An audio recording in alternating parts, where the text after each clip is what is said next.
And here we are. Welcome. Happy Halloween, everybody. Welcome to season 6 of Interfleet Broadcasting. And I am going to, whoa, look at that. Surprise, Doc McAuley's here with us. Hello. Welcome to Interfleet Broadcasting, everyone. This is our award-winning pop culture, sci-fi, news, entertainment channel. I'm New York Pete. I am here with my fellow co-hosts, Chris the Tipsy Toaster. Yo. Oh, yo. Yo. There you go. Not loud enough? Yeah. That's loud enough. And of course, how about now? That's it. That works. And of course, Dr. Chris McAuley. Dr. Chris. Hello. All right. Well, we bring our unique twist from growing up watching and reading 70s, 80s, 90s TV movies, cartoons, comic books, novels, and of course going to conventions. And we're big Battlestar Galactica fans. And there you have it, guys. We have a great Halloween show tonight. We have a bunch of guests that are signing in from all over the world, and we have a very, very special and unique to IFB. We have an audio drama that's narrated by none other than DIANA DURANGO, written by Dr. Chris, and edited and put together by Chris the Tipsy Toaster, and it is phenomenal. You guys are going to enjoy it. It's an XG3 Tipsy Toaster production, and so we'll play that later on, guys. We have Erika's coming on, and John 1 will be here. We're also going to, towards the end, we're going to have Shane will come on from Scratch Comics and tell us a little bit about what's going on, and we have a lot of stuff going on. So, gentlemen, happy Halloween. Let's toast to the fans. Happy All Hallows Eve. And with that, I'm going to do my... Where's it? Pumpkin ale. Or pumpkin. Ale. It's pumpkin. Pumpkin ale. All right. Okay, cool. Oh. Dr. Chris, are you imbibing anything? I'm drinking coffee out of a Guinness mug. Oh, perfect. So, yeah, there you go. I'm just arranging our first guest. He should be with us very soon. Perfect. So, with that, let's toast the fans then. There you go. Tipsy? Un momento, por favor. Okay. Oh, all right. There you go. Here we go. Okay. To the fans, thank you so much for being here and joining us here every Thursday. That's right. A unique platform today, but hey, that's different. So I'm just going to sit back and watch, drink, and chat it up. That's right. But we really do enjoy you being here, and it is about the fans because the fans fuel the fleet. Here you go. Fans fuel the fleet, everybody. Thank you for joining us. Slancha. Okay, so we thank you for joining us, guys. I see everybody's here. Usual suspects, Bert and Rick and Erika, Lola, Chris Laskowski from Down Under. Hey, Chuck, how are you, man? Let's see, Janet's with us too. Erika Persianni, you're going to come on later on. And Rob and George G's in the house. Mediocre Modeler, happy Halloween, Fleet. Our first guest, none other than Peter Hogan himself, is with us. So I'm going to pull him right up and welcome him to IFB. Peter, welcome to Interfleet Broadcasting. How are you tonight? I'm fine. How are you? Excellent. Thank you so much for taking the time out.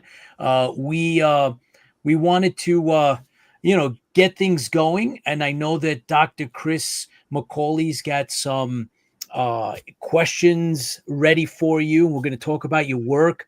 And we're fans. As a matter of fact, co-host Chris the Tipsy Toaster is a very big fan of yours. I would say bigger than all of us here. So there you go. So it's such a pleasure to have you on, and I really can't wait to hear some of the answers to these questions, to tell you the truth. Okay, shoot. Hi, Peter. I was introduced to your work through the Resident Alien comics, the volumes. This year, actually, by Shane Chipsy said, look, you've got to read these. Yep. And absolutely phenomenal. And what I love about them is the sincerity of the main character. He's a very sincere protagonist. And, probably one of the most ethical and moral protagonists, that I found. Anyway, I just wanted to ask you the first question. How did Resident Alien come about? Where did the idea come from? It came as a result of my collaborator, Steve Parkhouse. We sort of acted as a team on a couple of occasions, and we were trying to drum up some more work for ourselves. And so I said, Steve, what do you want to do? And he said, I'd really like to do something involving aliens. So we talked a lot about it, and then came up with a proposal, and managed to get ourselves a deal with Dark Horse.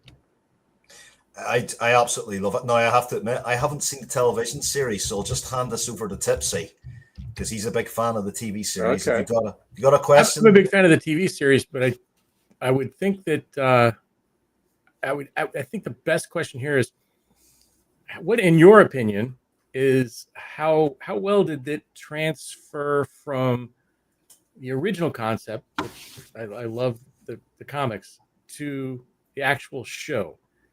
How'd that transfer go over for you? I mean, granted, I understand you probably sold the rights to somebody, and they created it. But in your vision, have you watched it, first of all, and what did you think of it when you watched it? I was very nervous, and then I got sent the pilot, it well in advance of it being screened, and but when I sat down to watch it, I was very nervous, and then about 10-15 minutes into it, I realized that I was really enjoying it, even though, as I'm sure you're aware, the TV show is very, very different from the source material. But it's good in its own right, so I never had a problem with that. I love as a show. I think they've done, they've done a really good job. It was really enjoyable. Right. I want to move on to Black Forests. It's another phenomenal piece of work from you that's just come out. Really enjoyed that. I got a lovely preview copy. There it is in all its glory. I got a lovely preview copy from Shane. So thanks, Shane. And I'm going to be writing a review about it in the next couple of days. This, folks, is perfect for your Halloween. It's an anthology book, 6 stories written by Peter. And I want to ask you, it's almost the same question. Where did this all come about? Where did Black Forest come from? Well, it came because Shane approached me and asked me to do a short horror story for an anthology that he was putting together. And for various reasons, that anthology never happened. But in the meantime, I'd kept having more ideas for short horror stories.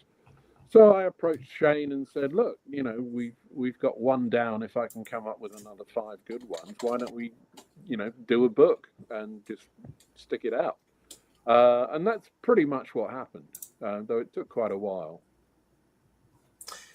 Do you have a favorite story out of the anthology? Something that, you just love? Well, yeah, that's hard because they're all very different. I mean, intentionally very different. Yeah. So I kind of like them all for different reasons. I think if I had to, I think in a way the scariest of them is Turnip Top, which is the one about a scarecrow. But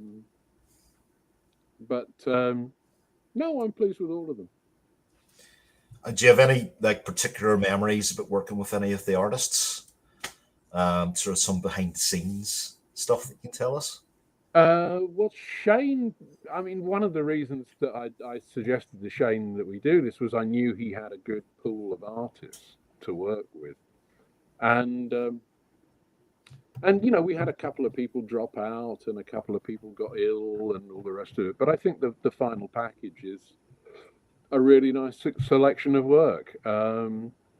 What tended to happen, I think the only person that actually got in touch with me when he was doing it was Glenn Fabry, who kind of just asked for a couple of pointers and did I have any actors in mind that he could use as a kind of vague reference point. So we talked about that for a bit.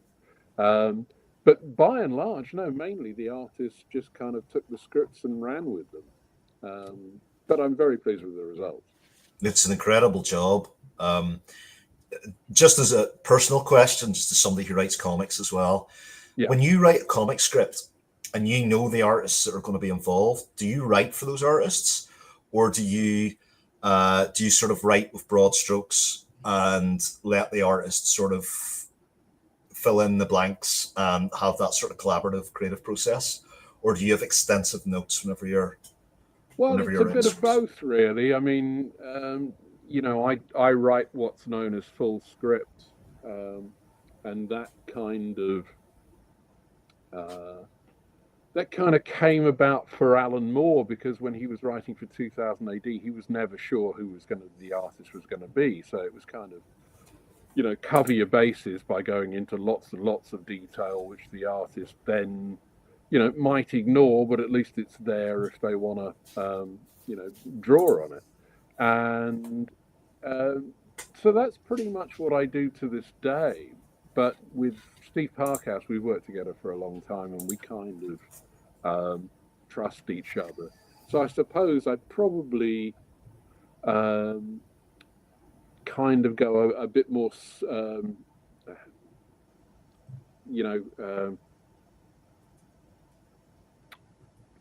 bit more shorthand with Steve, simply because I know that he can do the job and all the rest of it. With other people, I tend to, again, put more detail in as much as possible. I mean, my scripts are kind of impossibly long. Not as long as Alan Moore's, but, getting there. I've seen some Alan Moore's Future Shock scripts. They were mighty tomes. Well, but the thing is, a panel description can be one line. It can be, just same as the last shot. Or it can be incredible detail. I once wrote one panel description, which admittedly was for a full-page shot, but my description was about 3 pages. I think that's probably the longest one I've ever done. Do you mind if we sort of go back in time a little bit and talk about 2000 AD? No, sure. Is that okay? Yeah, I started reading 2000 AD in the 90s. Yeah. Whenever I was at primary school. So I think I was about 7 or 8. And I do remember some of your Future Shocks. And one of my favorite ones was The Star, if you recall that one. I think it was Mike Perkins did that one with you. I remember I worked with Mike, but I can't remember what the story was. Yeah, it was really inventive. It's something that actually stands out in my mind whenever I read 2000 AD, and your Strontium Dog stuff as well. And right, sort of wanted to highlight High Moon, Strontium Dog High Moon. Yeah. And just wondering if you have any sort of stories about that experience. Well, the whole Strontium Dogs thing was a bit of weird, because Alan Grant had kind of destroyed the whole thing on his way out from writing the strip, and they had a couple of vague kind of attempts at putting it all back together that hadn't really worked out. So Alan Mackenzie, who was Tharg at the time, said that his basic instruction to me was put it all back, get it all up and running again. And if I'd been a bit more experienced, then I would have just had it all running from page 1 and explain it all with a bit of backstory. But at the time, I thought, no, you've got to kind of hammer this thing together. And then there was so all the cast was scattered around, so you had to kind of bring them all back into, one place. And then 2000 AD were always kind of changing their schedules, and, so scripts, series would get longer or shorter, or they'd want another one that connected in the middle. So it was all a bit of a mess, frankly. And I think some of it's really good. But, it's not the work I would really like to be remembered for. Well, I'll not bring up any more But just Okay. just whenever I was young, I do remember these things because I think actually that and maybe Transformers, those were the Right. first two comics that I ever read. Okay. And when my mum caught sight of Pat Mills's Slaying, that was the end of 2000 AD for me. She actually took one. I think it was the Horned God. She actually took the magazine and ripped it in half. But yeah, just going back, I'm going to go back to Black Forest. She did a recent signing there with Glenn, and I heard that was extremely successful. Where can we get Black Forests? Where's all the outlets that are available? Well, you can get it direct from Shane at Scratch Comics. Otherwise, hopefully, it's in your local comic shop. And beyond that, I don't know. I mean, next time I see Shane, I'm going to ask him, whether or not we can get the thing on Amazon. But for now, your local comic shop is probably your best bet. Well, Shane's coming on later on tonight. Yeah. So we can ask him. We can pin him down and we can ask him, Peter. Yeah. Where can we get this? Tipsy, do you have any more questions? I'm just curious. So there's a lot of people we have on our show that are aspiring writers or aspiring people who are illustrators and this kind of things. As a writer, did you go through any I got two parts. Did you go through any like major schools, or did you just kind of fall into this? And number two, did you do you have any special things you do to get ready to write something? I mean, do you sit down with some special socks on or something, or do you consult the aura, light of incense? How do you get such great ideas, and how do you get such great information and get it put on page? Well, it comes slowly. It comes in bits and pieces. Very, very rarely do you get the whole thing in one go. I kind of fell into this. I was a journalist, so I had some experience of writing, and I knew what a deadline was and all of that. Even though that's a very, very different kind of writing. Beyond that, it's really, it's kind of, it's a very organic process. I mean, where I normally begin is I go for a walk, and I get ideas when I'm out walking, and I actually write while I'm out walking in my head. So I've thought about a scene, many times before I actually sit down and write it. Oh, wow. But when I do kind of sit down at the computer, I can work really fast because I've been through it so many times in my head. And you kind of like write until you can't write anymore without making it worse. So then you stop, and then you do the same thing again the next day. And before you know it, eventually you'll have a story. Wow. If I went walking and thought of something, I'd forget it before I got back. Well, I do use a notebook. But, okay. But mainly it's kind of, that's just kind of really a prompt, like if I worried that I'm going to forget a particularly good line of dialogue, I'll write it down. Other than that, it's just kind of in my head, and I kind of know what to do. And but a lot of it's all very intuitive. I mean, people think, you have to plan everything out. And what happens is that I did that kind of thing when I was starting to write.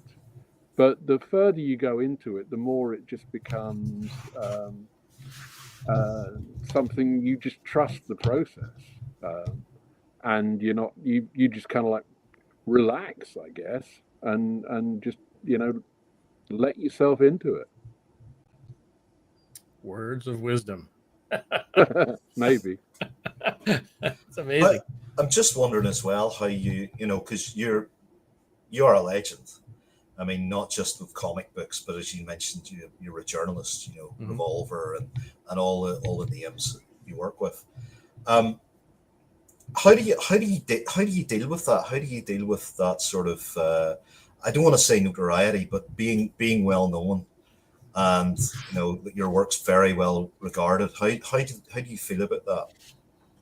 Well, it's nice to be well regarded. I mean, certainly, I'll take whatever compliments are going. But no, I mean, I don't get overawed about it. I mean, I can stand in the doorway of a comic shop and go, on this side I'm a little bit famous, and this other side I'm not famous at all. No, I'm not. I don't really think. Comics writers, we don't have people running up to get our autographs when we walk down the street. It doesn't happen. So I think I've pretty much got my feet on the ground. So Well, I might run after you and ask for an autograph. Well, then. But that's just me, right? As I say, I can't highlight this enough. Yeah, no, I like interacting with fans if I'm doing a signing or a con or whatever. It's nice to meet people and people that like your stuff enough to queue up and get your signature. It's very flattering apart from anything else. So, yeah. Well, I have a friend who's just sent me a message, Ian Elliott, and he's just said that, he's a fan of yours, Peter. Okay. He loves your work. He's been saying, I have to watch the TV show. And he's also a big fan of Tipsy Toaster. Oh, yeah. He's actually said to me, he said, it's not IFB without the toaster. So there you go. So talking of having fans, there you are. I'm red. Okay. So Peter, so what if you watched or if you seen something that has inspired you in regards to great literature, somebody's written something outstanding, whether it be a movie or something that inspired you to do something. I know people don't like to say, hey, I copied this off of so-and-so, but something that you watched that's like, wow, that was unique, or something that you've read. Was it, are you a fan of the classics? Are you a fan of a specific genre? Are you a fan of a specific show? And how do those kind of affect you? Do they make you want to write something in that kind of area or not? It's more sort of, you see something, and if it's well handled, it's not like you're stealing the whole thing. You're not stealing the whole movie. You'll take a tiny part of it and go, okay, that was really clever what they did there. Now, if I can kind of take that tiny little bit and put a spin on it and put it in this other setting, that's what you tend to do.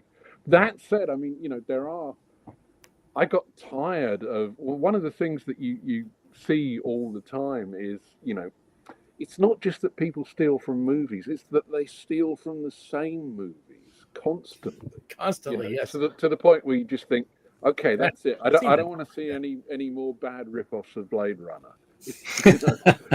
Blade Runner was amazing, but find some other movie, go and, I mean, that's one of the things I think was what made Alan Moore successful, was the fact that yes, he'd seen all the obvious stuff, all the obvious science fiction films and all the rest of it, but he's also watched foreign movies, and thrillers and this and that and rom-coms and whatever. So he was able to bring other things into the mix. And me, I was a film critic for decades, literally. So I've seen a lot of movies, and the things I've stolen, you've probably never seen. Favorite film, then? If you're a film critic, did you have something that you watched that was just unbelievably amazing? I think the thing is,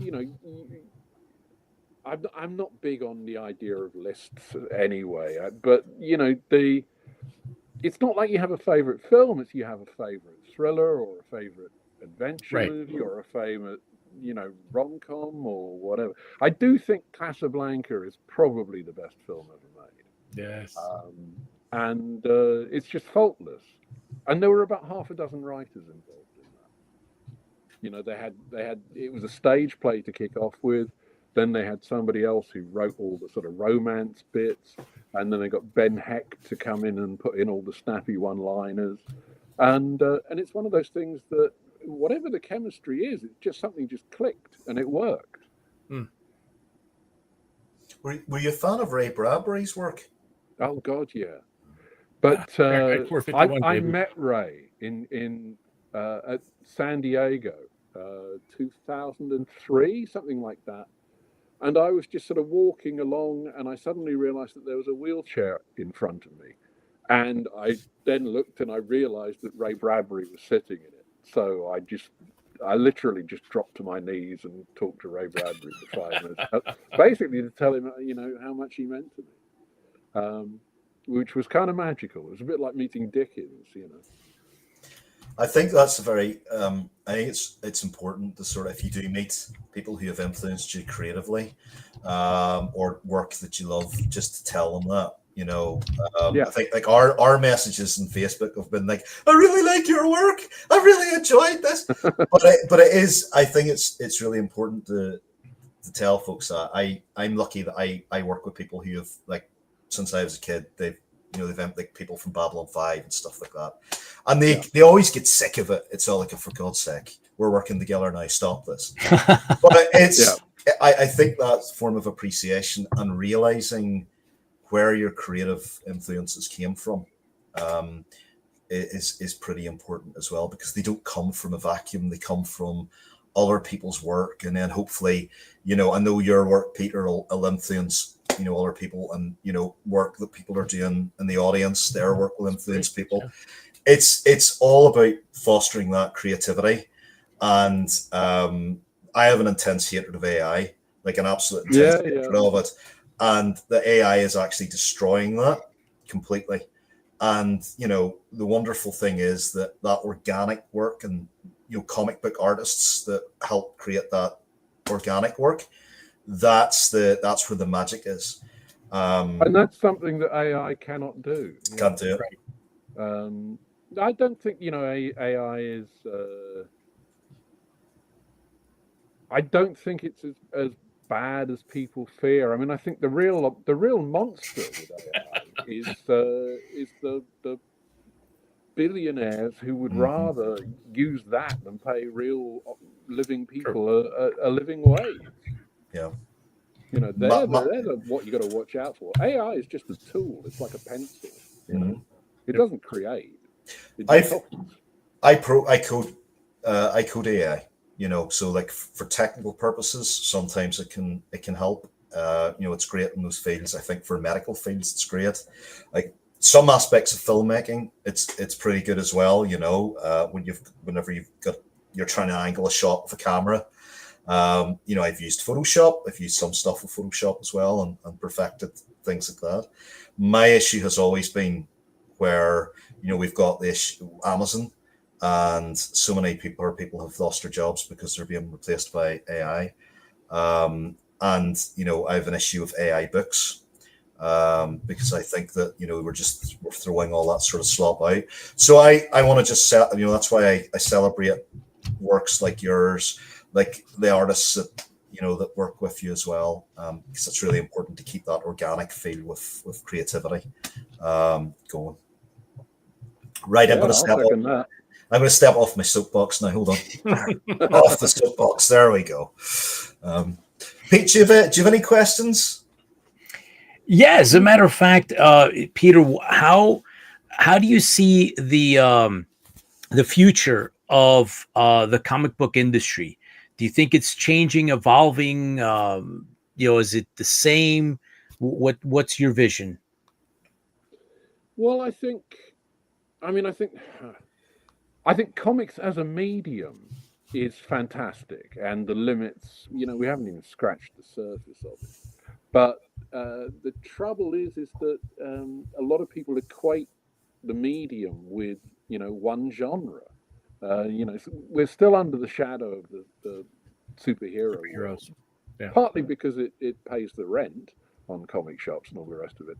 Right. But it's the other stuff that I think is more important. And as long as the shops can be made to understand that they need to create a bit more space to get all the other things in there, I mean, honest to God, Indeed, do we really need another huge superhero crossover event? I don't think we do.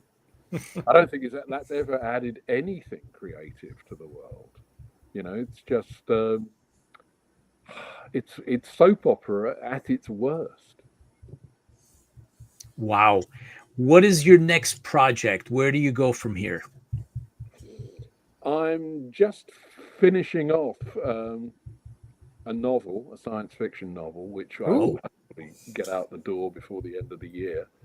And I am meeting up with an artist sometime in the next month or so, and we are hopefully going to manage to get some new graphic novel off the ground, which is kind of it's fantastical. I mean, it involves mythology and I like that. Gods fighting Nazis, that kind of Oh, yep. Excellent. Okay, we're in. That's popular. Okay, right. Yeah. We're in. Yes. Yeah, so I'm not crowdfunded yet.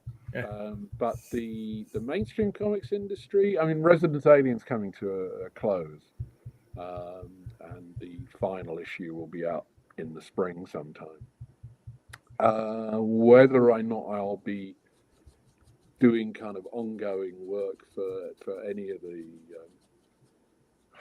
I was going to say the big comics companies, but the reality is I haven't done anything for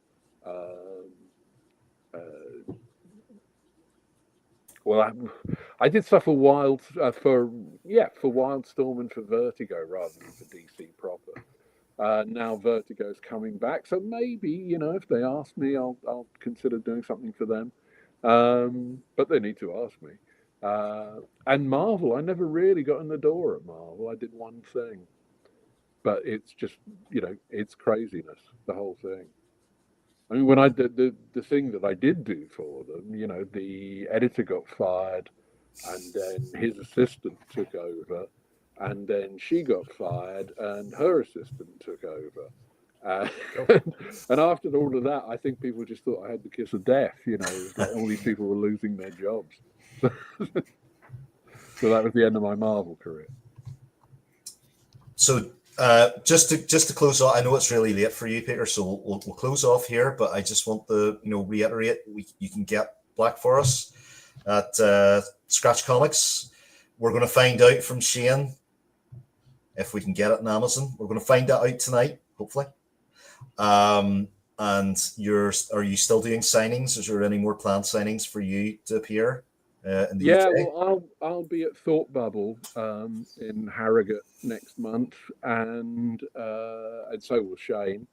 And after that, in early December, I'm doing signings at a couple of Forbidden Planet shops one's in Wolverhampton and one's in Derby. And that's both in the first half of December. Great. Fantastic. Well, thank you very much, Peter, for taking the time out and juggling your schedule. We know that it's a bit of a sacrifice, but we really appreciate you taking the time out and visiting us here on IFB. And we look forward to another visit. If there's anything in the future, any time or anything you want, please keep us in mind. We would love to host you again. Okay, my pleasure for all of this. And happy Halloween. Happy Halloween. Happy Halloween, Peter. Thank you for everything that you do, and thank you for inspiring and creating new worlds and stories for us to live in. Good. Amazing. Glad to hear it. Take care. Thanks. Awesome. That's actually one of my comics of the year. Wow. Black Forests. It's very cool. great. Is it still in Kickstarter? I see it on the Kickstarter, but it's not in Kickstarter anymore. No, it's going, as far as I know, it's going to general retail. So as Peter said, it should be coming to comic shops near you.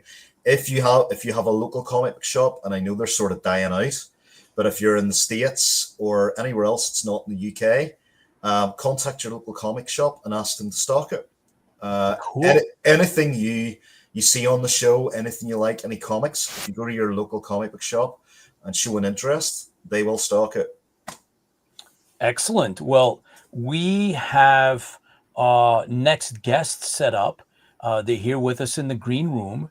So I think if the two of you gents are ready, I'm going to bring them on. I know, Dr. Chris, you want to just create a little segue for us? Yeah, look, so these two gentlemen I work with, we are 3 of the 4 that co-own Deadeye Comics, and they're bringing out, or we are bringing out, the debut comic, which is called Pale Moon Grimm. Ooh. It's a supernatural Western with slight Lovecraftian undertones, and these guys are going to tell you all about it. Okay, well, I'm going to welcome then. I'm going to pull up James and Paul right now. Boom, there you are. Welcome, gentlemen. How are you? Pretty good. Great. How you doing? Hello from Scotland. Oh, outstanding. Well, thanks for joining us. Also wanted to mention, I just saw one of our colleagues, fellow podcaster, sci fiction Owen Cotter, just jumped on and is joining us live here. So thank you, Owen, for joining us. We have our guests here, Paul and James, and we're going to discuss one of their projects. And there you go. Pale Moon, right? Issue number 1. Look at that thing of beauty. Yep. Look at that. So Lovely stuff. let's just start with, and I'm not going to answer any of these questions, by the way. This is going to be for you two guys. I'm merely coasting along tonight. So the focus is all on you two. So just to give everybody a bit of a background, Paul Deadeye, he has created Pale Moon Grimm. He's created the universe, all that sort of stuff. I've written a little comic book script in there in the universe that he's created, and James illustrates that universe. He is the lead illustrator of Pale Moon Grimm. So I'm going to ask both of, well, I'll ask Paul this. So how was Deadeye Comics formed, and why was it formed? Basically, it was formed on the aegis that we were like going to like publish properties that wouldn't normally get picked up by like bigger publishers. Also, people's first time comics, even some industry pros like yourself, you know, we could basically publish your comics through our imprint. So like, it's been good because we've got a broad mix of like industry pros like yourself and independent artists and writers as well, and it's a mixing pot. So it's been very good. That's basically it. That's all I can say. I mean, we all got together, the 4 directors, and we basically all pitched in what we're best at. So I'm a writer like you, Chris. Obviously, you're more experienced than me, but we've got James, who's a really good artist. We've got Dave Mark Bragg, who's a good writer himself, plus he's a huge Lovecraft guy. So like basically he's the guy that we defer to for the lore. James and I know a little bit ourselves, but Dave's another level above us. And then obviously we've got you in as a director as well, Chris, and basically, you know, we are deferring to like your advice and stuff like that, how to, you know, set up the company. So it's been good. It's been a nice experience. Well, I'm going to move on to the second question. This is going to be for both of you.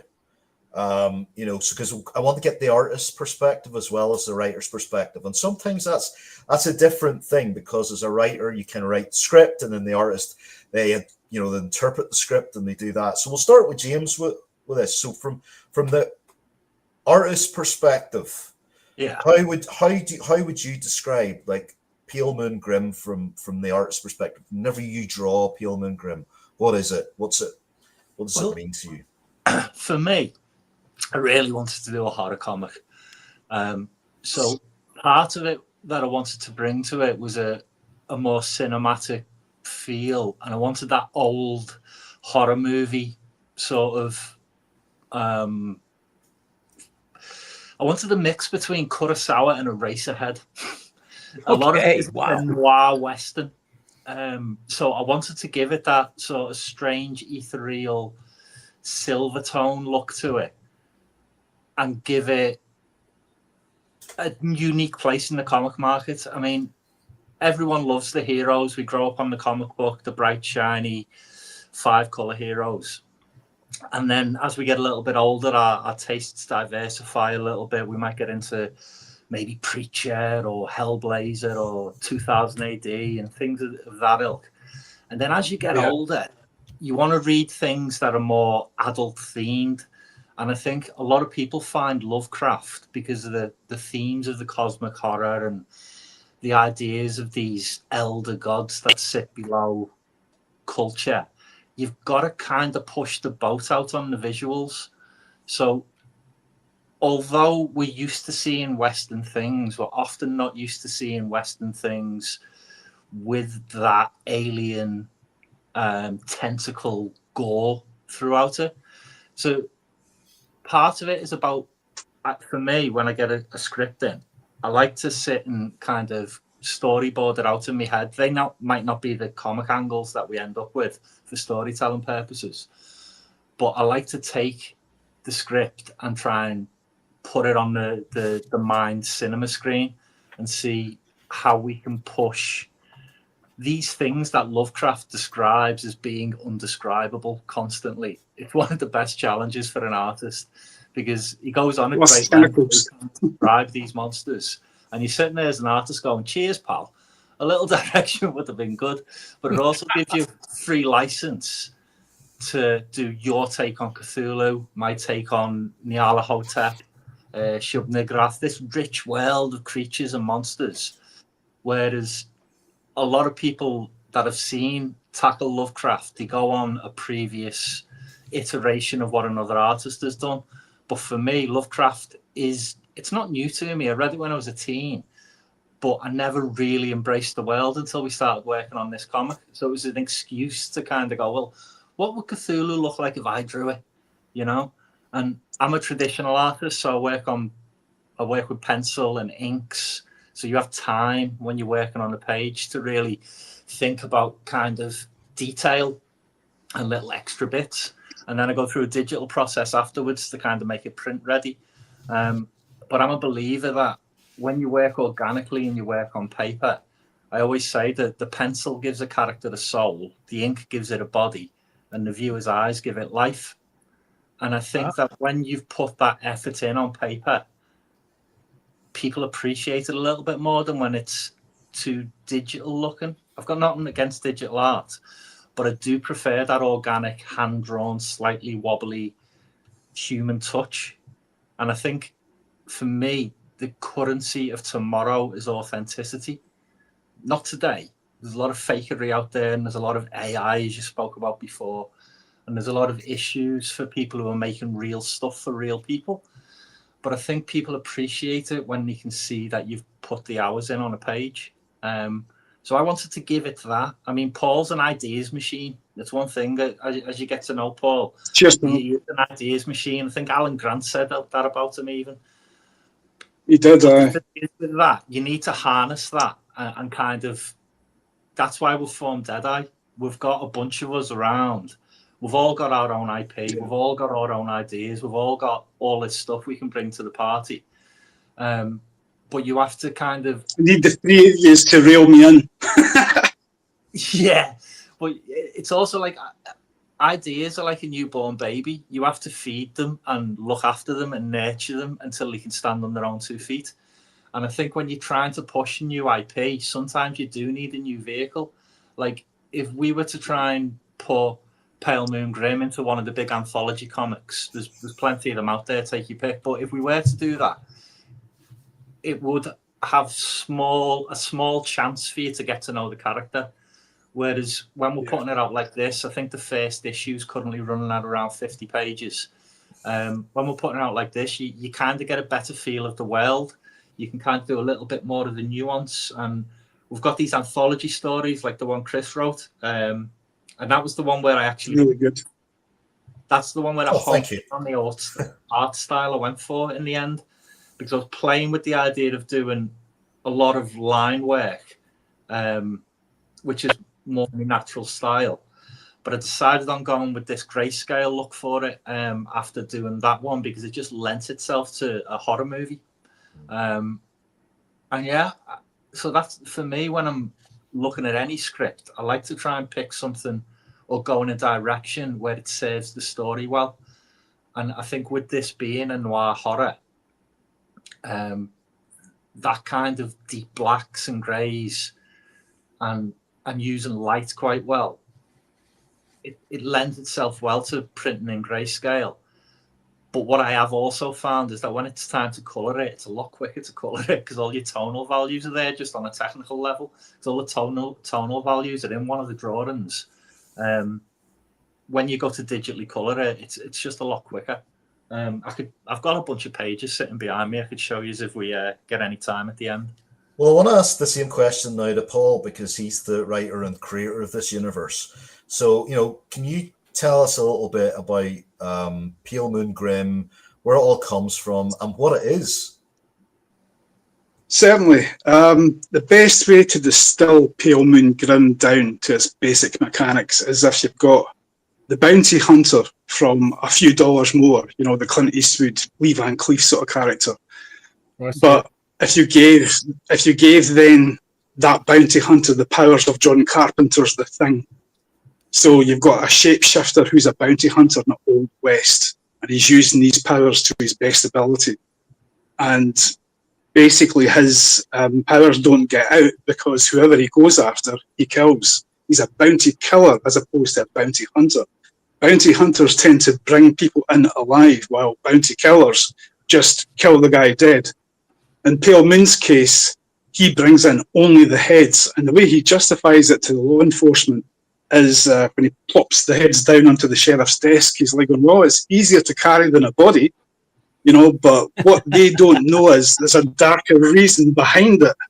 And the darker reason is he's actually eating the bodies because Pale Moon isn't 100% human. He's actually a part Lovecraftian entity himself.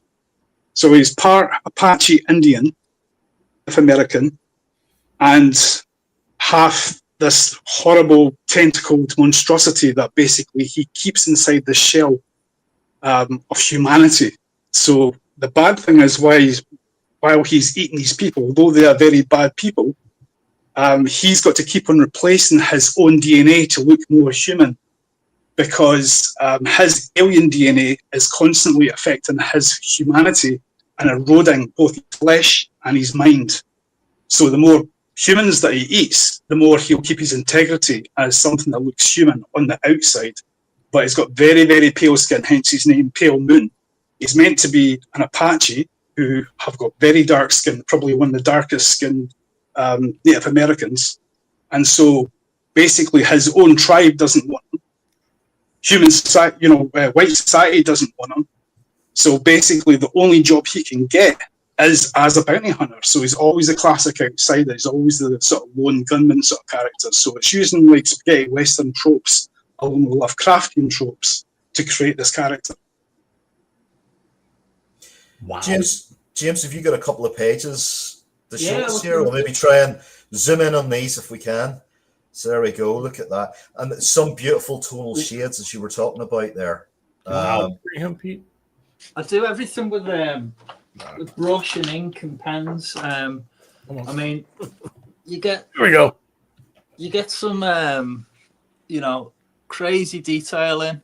I don't know how well this camera's picking it up. But I do... I like to noodle, once I've kind of got the structure down. But I'll get to one of the big monsters. So there's a guy called Cthulhu. So you can see. Whoa. He's a big tentacle monster guy. Yeah, beautiful progression as well on those panels. Whoa! Where you slowly come up and you see this wonderful detail. Yeah, and the scale there of Cthulhu, it's incredibly well done, James. There's as I say, there's bigger fish in the sea. I don't want to do any spoilers. You see? No spoilers. No, if you want to see these pages in the comic, folks, you've got a back. We're going to have a Kickstarter. And you've got a back Kickstarter to see all of this. Whoa. Look at this. Whoa. Yeah. Whoa. So I don't know if you can see the detail on the Arlotech, but there's probably about 500 tiny faces drawn in there. Yeah. Now, the problem I have when I'm working like this is I get my jeweler's loop out and I put in all that detail on the page. But then when I work digitally, you can zoom in forever.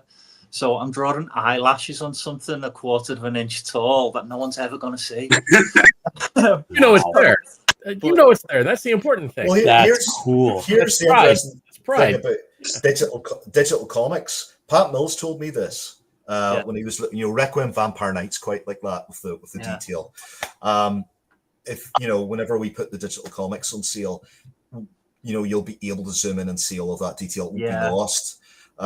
So just quickly have to jump down. Lola loves the artwork, James. We've got a mutual friend, Ed Doyle, in here.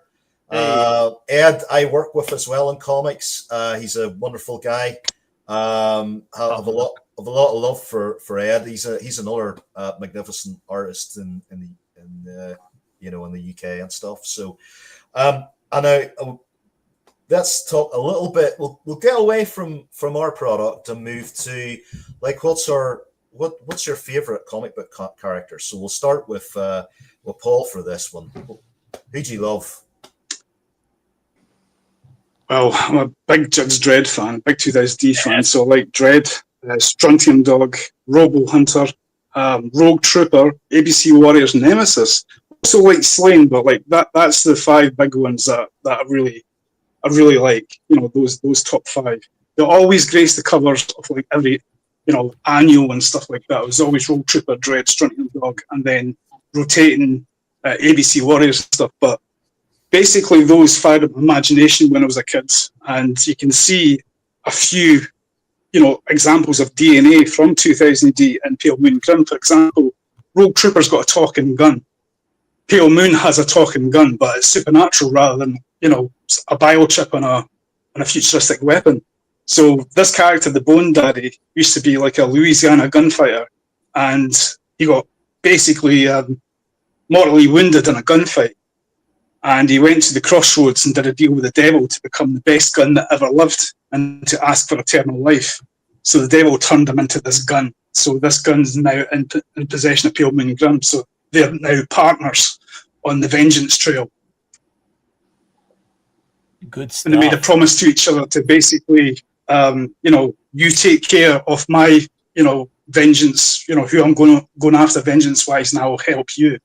So basically, they made a pact that basically, in Grimm's case, Pale Moon's case, he doesn't know who his father is, right? His father was a supernatural entity that more or less had his way with his mother, this 15-year-old Native American woman, during this sunrise ceremony, where the woman comes of age. Usually it's 12 years old, but she became a woman later on because of some supernatural forces that was going on. So that's how he's got his powers now, because of this relationship that his father had with the mother. And because he's been abandoned by his father, he's now on a hell-bent mission to find him and kill him because of what happened to the mother. I mean, I think I can see a lot of Garth Ennis in your writing. I can see a lot of Wagner and a lot of that kind of sort of gritty Thanks, stuff. So for you, was it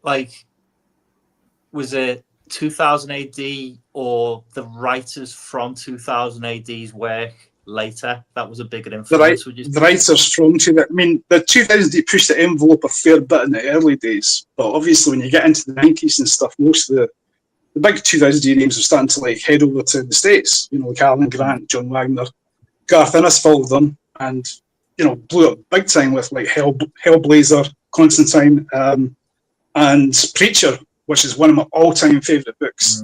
And you can see that DNA from the scene of Killers in Pale Moon Grimm as well, with the long coat and the hat and stuff like that. But since he's got glowing eyes, that's from Strontium Dog. There's a slight bit of that from there too. Plus, there's characters called the Styx Brothers in Strontium Dog, and they're like albinos as well, so that fed into my head as well. But where I actually got inspiration from for Pale Moon from was the Elric novels by Michael Moorcock. That was the very first ever mainstream, albino anti-hero, you know, he redesigned the term anti-hero, and I think he was probably one of the first ones in, you know, dark fantasy lore, because he's complete opposite of like Conan. Because when Michael Moorcock was like tasked by his publisher, he goes, "Go and make me a Conan story." So like he wrote the complete opposite. This wasn't a guy that fights for a throne. This is a guy that has a throne and throws it away and goes wandering. So in Pale Moon's case, he's a classic wanderer in that he's always going from town to town to try and find people to eat, and to do it legally, he has to do bounty missions to like get, you know, food in his pantry basically. So it's a bit ghoulish, but then as the story progresses, you find out he starts to get more humanity the more people he eats. So he starts to become more human, because before, he's quite a feral guy when he first started off. When he got abandoned by his mother, when his mother died, rather than being abandoned, she got eaten by werewolves, as did he. And he's got the ability to, like the Thing, basically regenerate himself at the smallest cell. So when he's trapped inside these werewolf stomachs, he starts to regenerate himself and basically bursts out of them. But in doing so, he's actually absorbed his own mother's DNA into it, so he hears his mother's voice inside of his head. So that sets up a whole psychological dynamic that basically his mother acts every once in a while as he's sort of like conscious, you know, his conscience, like Jiminy Cricket sort of thing, basically steering him the right way to go. But there's other characters that tend to hijack Pale Moon's missions and his personality sometimes, including this character we're going to introduce in issue 2 and 3 called Judge Ulysses Doom. And it's spelled D-O-U-M, like the Doom tree from Chad in Africa. And this guy's a Bokor witch doctor. And he's got such a forceful personality that he overrides Pale Moon's mother, telling him not to do that thing, but basically goes on missions for Judge Doom. Because Judge Doom's basically teasing him with facts that I know where your father is, I know who your father is, kind of thing, and feeding him little breadcrumbs of information so he can go on these missions for him. So he's not a good guy, Judge Doom, as you'll find out. But yeah, it's a very interesting set of dynamic that we're setting up. That's the guy. Yeah, that's Judge Ulysses Doom. Wow. He's kind of based on Bill Duke from Predator. You know, the guy who played Mac in Predator, mixed with James Earl Jones from Conan. Yeah. I'd have James Earl Jones and half Bill Duke in mind when I drew him. Yeah, that's right, mate. You know, on the safe wavelength there. Well, it's great when you have an artist that can basically interpret what you write very well, and James does that. I mean, you know, obviously we do have our creative differences and stuff from time to time, but most of the time we work like a well-oiled machine, so it's good. Well, I don't say this lightly, gentlemen. I am very fucking proud to be part of it and to be working alongside you. And here we go. We're all adults here. I'm allowed at least. You told me not to swear. There are some people here who actually wait for it and then message me after saying, "You didn't swear a lot. I was quite disappointed." So I've been very fucking. I'm Scottish. I swear all the time, and I've been a very good boy tonight. Yeah, you have been. Anyway, guys, I'm really proud to be working with you. It's fantastic. We're proud to have you with us, man. And you know, where can people see more of Pale Moon Grimm and Deadeye comics? Well, at the moment, Jim, over to you. We are in the process of setting up the Kickstarter for this. There's a few back-end things that need sorting out, like bank account details and blah, blah, blah. But the comic's finished. You can find us on Facebook on Pale Moon Grimm, which is the sort of group for the comic. And then Deadeye Comics has just been set up as well. We haven't put much out there yet because we're just building the tracks as the train's already moving. So we're not far off launch. We're within a 2-week window, and you'll be able to get this thing in your hands pretty soon. We're talking to some very interesting people about getting it a publishing partner, and we are flying along. I mean, the guys we've already got scripts done for issue 2.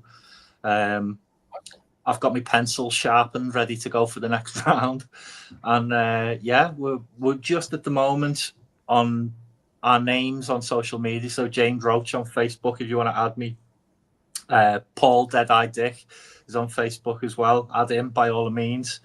And Just under Paul Deadeye. Follow our group, Pale Moon Grimm, on Facebook, and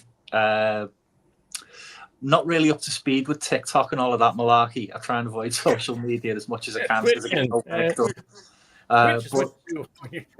we're just in the process of setting up our website and all of that kind of stuff. So we've got more ideas than we have time to get them all out there.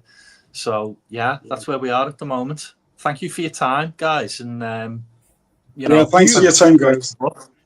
Absolutely, it's been a pleasure. We hope to have you again. We'd like to host you in the future as soon as your next issue is up, or whatever it is that you guys got going on. You're welcome here on IFB. We appreciate all of your work, your creativity. You're going into the lore and giving us the background stories on the characters. We really enjoy that kind of stuff. So thank you very, very much. So have I actually explained it to you a little bit better now, Peter? Oh, absolutely. I was like, okay, well, now we have, right? We got the real, the lore is something that sometimes a lot of the fans, want to know more. They want to get into it, right? It's not enough to just read what you see there. I was always like that with a lot of, whatever I became a fan of, I always look for the lore, right? It's not just the interview with special effects guy. Love it. Great. Now tell me more about the story. I want to know about the character. Let me know about so I know about his the gun, and I know about now his mom, and love it, Paul. Thank you very much. I haven't even told you about Ghost yet. That's his talking horse. He's got talking horse as well. Yeah, that means you're coming back, James. Love your work, man. That means I'm coming back.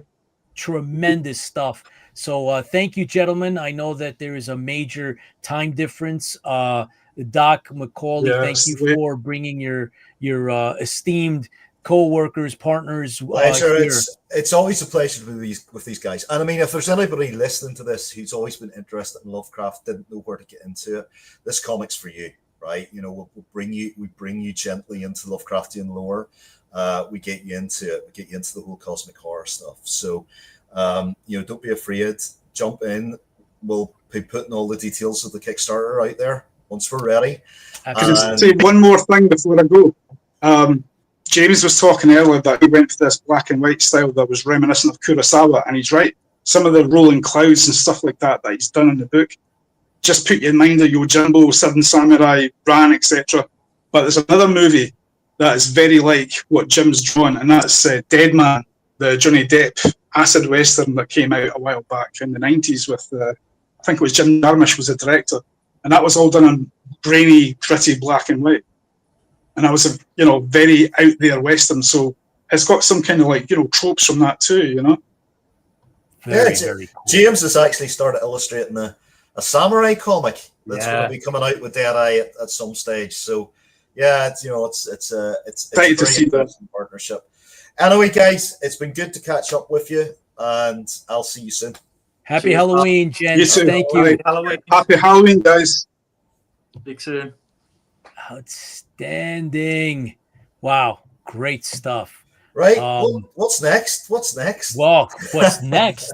What's next, everybody? So we have, again, another special guest, someone that IFB is familiar with, not only because of The Stranded Warrior, but because we've interviewed her before, and DIANA DURANGO is waiting in the green room, and I'm going to pull her up because we've actually, Doc McAuley, you've come up with something special for Halloween that DIANA DURANGO's actually brought to life thanks to the Tipsy Toasters skills. And of course, this is an XG3 production, which means it's all of ours, and it's exclusive here to IFB. It doesn't exist anywhere else. It's going to be broadcast here, but let's bring in DIANA DURANGO.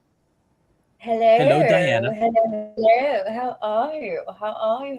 That's a little hint. How are you guys doing? It's Halloween tomorrow. How exciting! So, Yay! Are you excited? Is anybody dressing up? No, I don't know. Doc McAuley, do you go to work? Do you get to put on a? It's more. I'll just go to work naked. Fuck it. I mean, I don't care. Whoa. I could just go in my birthday suit. That could be my. Slow again. Yeah. You've always, you see, Pete, Tipsy didn't tell you the most complicated part of Tipsy's job every week is to have that hand hovering over the button, because you never know what could come out of my mouth. Oh no! All right. Well, You know what that reminds me of? The people that are in Jeffy and they're like always slap happy. They're like, what is? I don't know the answer to the no. Yeah, I love you. Yeah. I love you. well. Can I So say DIANA your black and Durango, white we thing? Can I say the answer? Sorry. go ahead. you've been busy. You've been doing a lot of work, and you found the time to do a project that we're debuting here. We're premiering here on IFB, and what exactly do you want to set that up a little bit between you and Doc McAuley before we play this? I feel it's respectful to let Doc McAuley go over and lay it out, and then I will add some spice and sprinkles to it. So would you like to, sir? What are we Definitely doing done again? that. Oh, we're doing this. Right, okay, here we go. Right, so there we are. So yes, this I came up with this because every year I like doing something with IFB for, like, usually it's Dracula, right? Because that's what I'm known for. But last year we had Jack Stauffer, and he was our Van Helsing, and I couldn't think of anybody better to play Lucy than Diana. So I wrote this especially for her, and it's about Lucy. It's a particular tech. For legal reasons, I have to say that it's not part of the Stokerverse, but it's a particular tech of on Bram Stoker's original Dracula. And yeah, it's fantastic. And Diana performed this part so perfectly that we now have a contract with Crystal Lake, and we're going to have a 6-part Dracula audio series. And I have to say, Tipsy, you outdid yourself with this. It's a wonderful piece of work, and I know that it took you a bit of time to do this, so I'm very appreciative of it. And they don't start crying now, but I am very appreciative of it. And Diana, do you want to talk about it for a bit? Looking at the project, Lucy, let's just be plain and simple. You look at the Coppola film and you see Lucy, you're like, wow, what a slut. And I'm like, he wants me to play Lucy. What am I going to do? And I looked at it more and more, and being a woman who, some of you guys know about this about me. I had experienced sexual assault. I had experienced all of these things. And part of my therapist said, you need to be able to express yourself more. Look at the clothes you're wearing. You're wearing sweaters, Diana.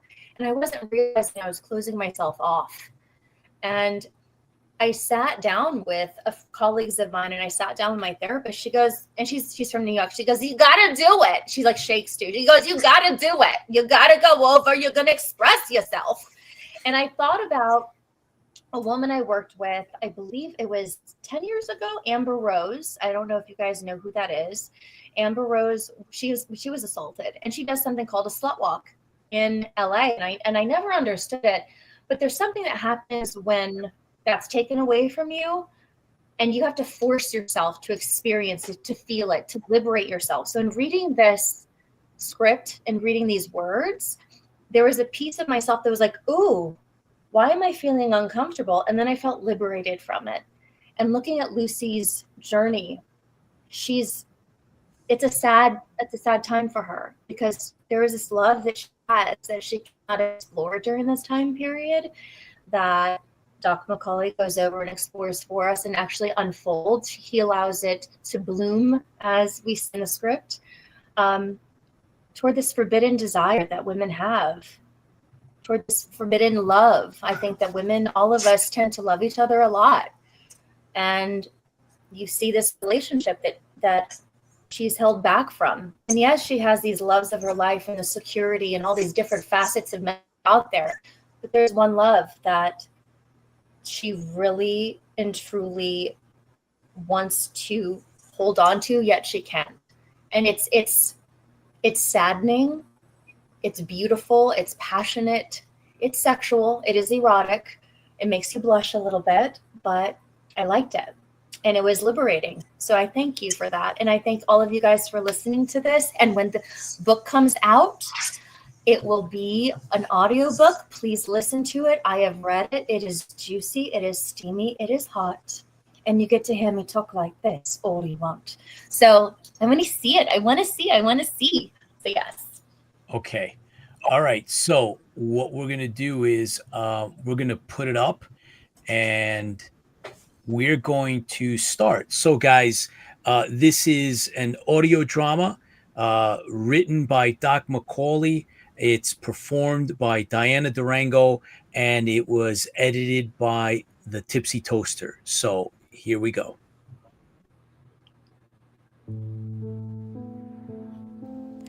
Do you know the weight of moonlight on skin? It's a hand that pretends to be light, a gentleman's glove that presses just enough to find the vein. I used to think that the moon merely watched us. Now I know. It participates, it beckons, it stains. 3 proposals in one day, you've heard that part. Dr. Seward with a tremor in his voice, Quincy old frontier heat and thunder. Dear Arthur, my sweet careful Arthur, trying to cut my future in both of his hands. I wanted to be kind. I wanted to be everything. I smiled, I promised, and I floated between all 3 of them. And then one night I learned to let all of that go and embrace who I truly was.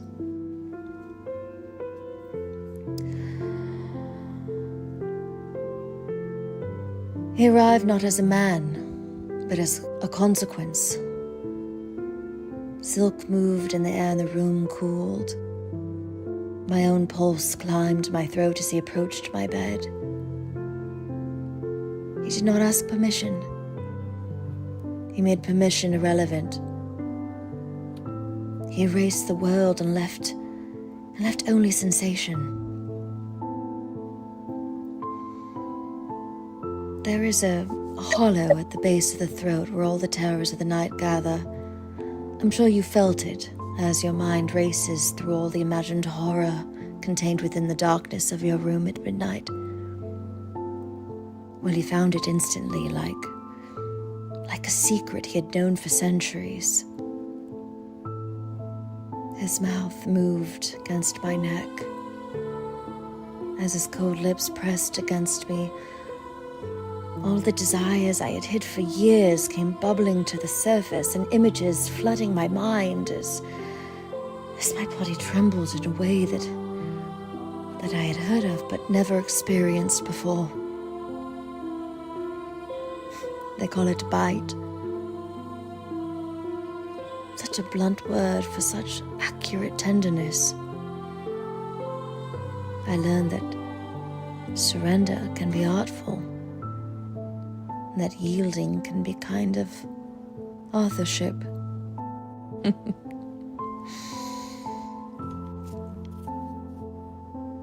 Mina held my hand in the afternoons, my compass, my bright scholar, smelling faintly of ink and soap and the sea air that clings to honest people.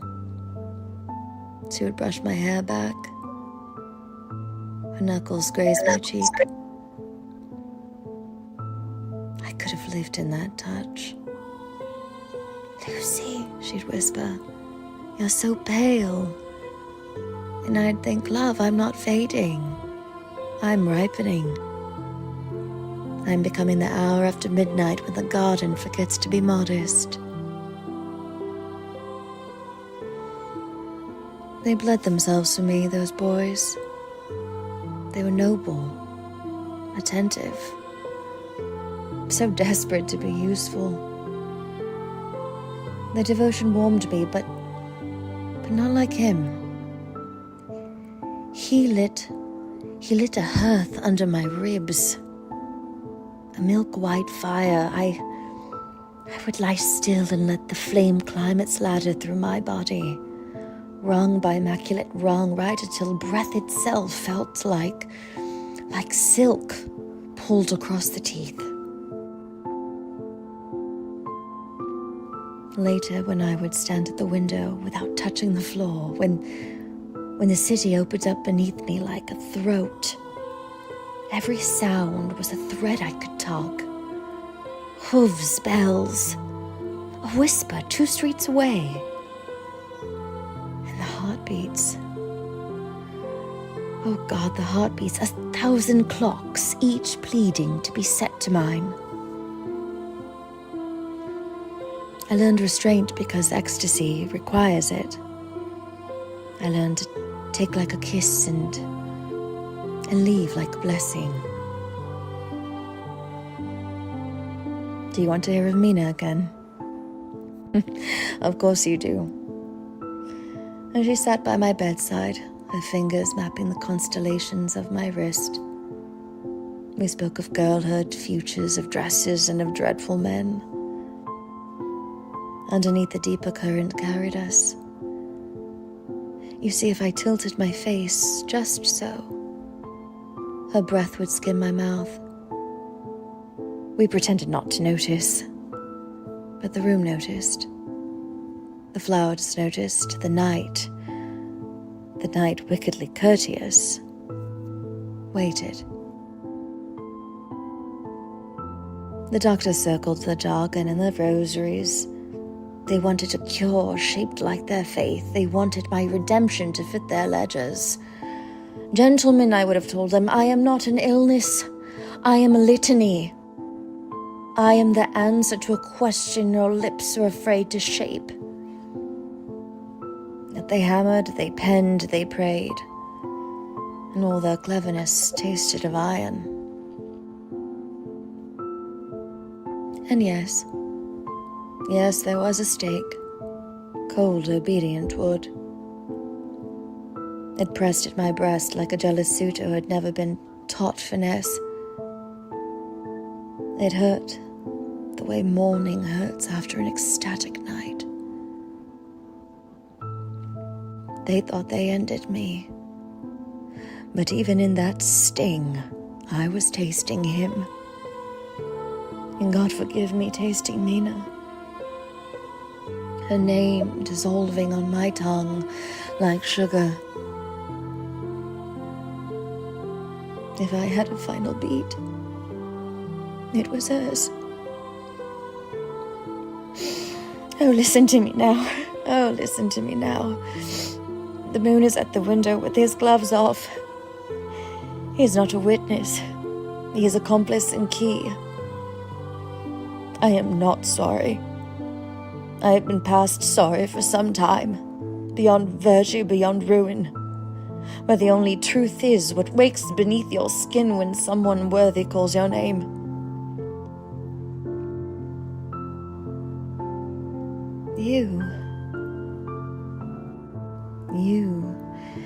You are warm from the throat downward.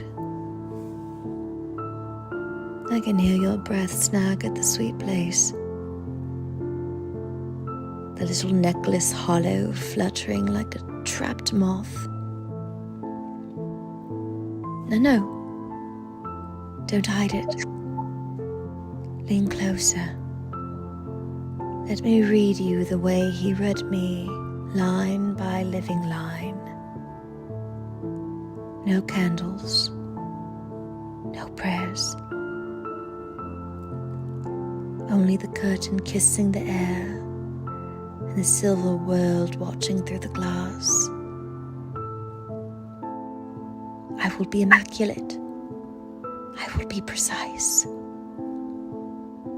I will leave you burning, and that burn will be gentle. And when the dawn appears in, nosy and cold, you will smooth your collar and say, I dreamed of a girl with a mouth like midnight, and she taught me a new word for yes.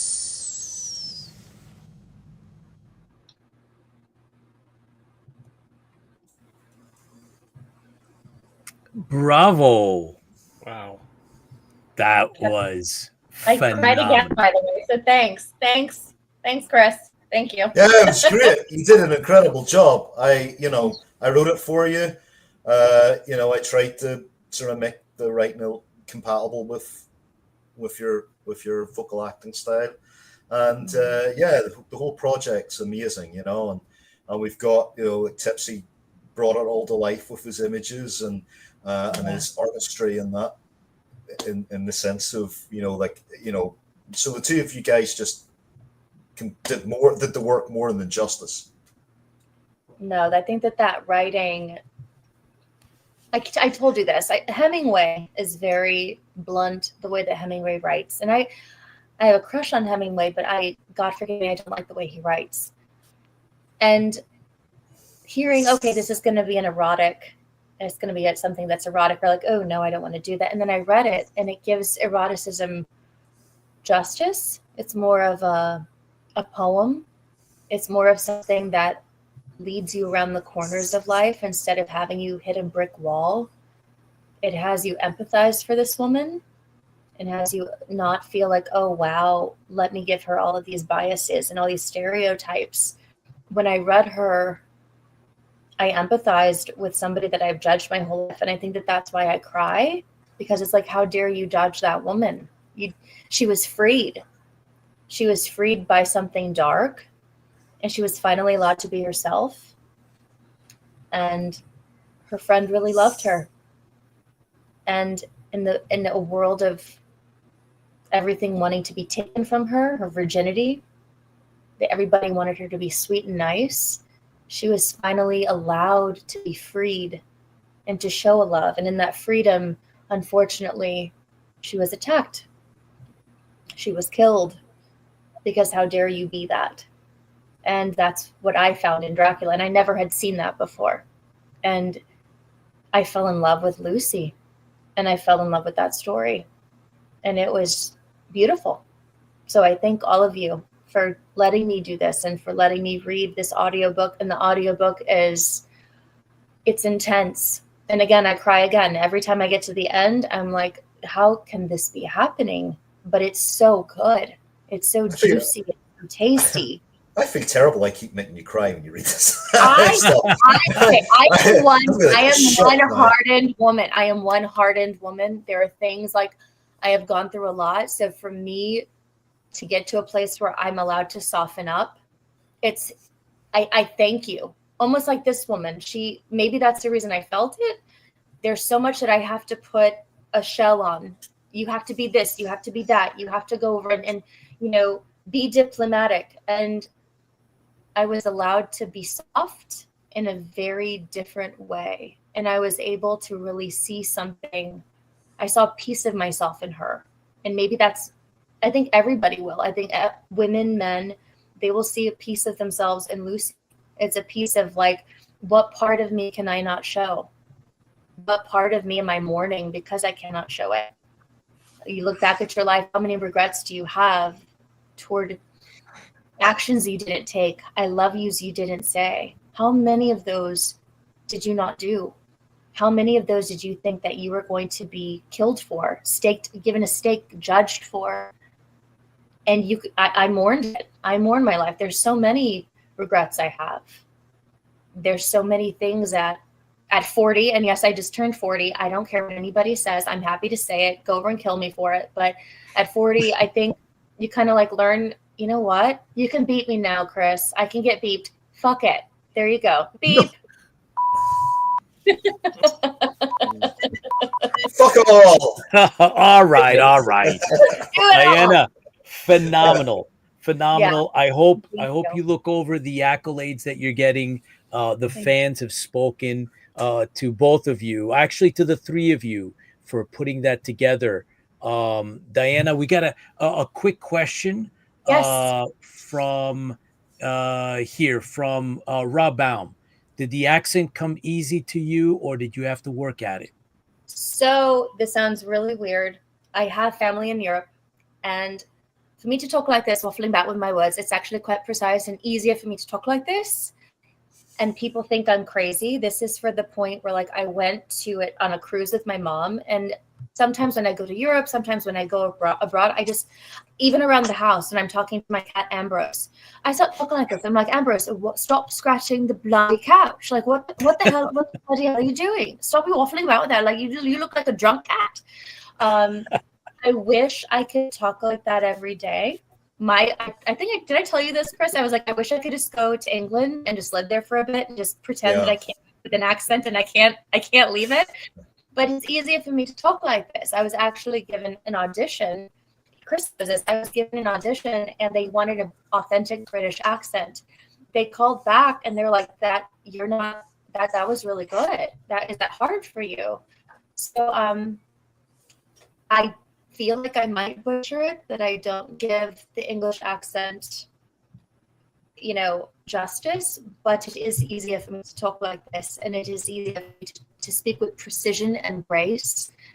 My mother said, why can't you talk like that all the time? Because when you speak with an English accent, you always sound like you're talking down to people. And I'm like, that's my anxiety.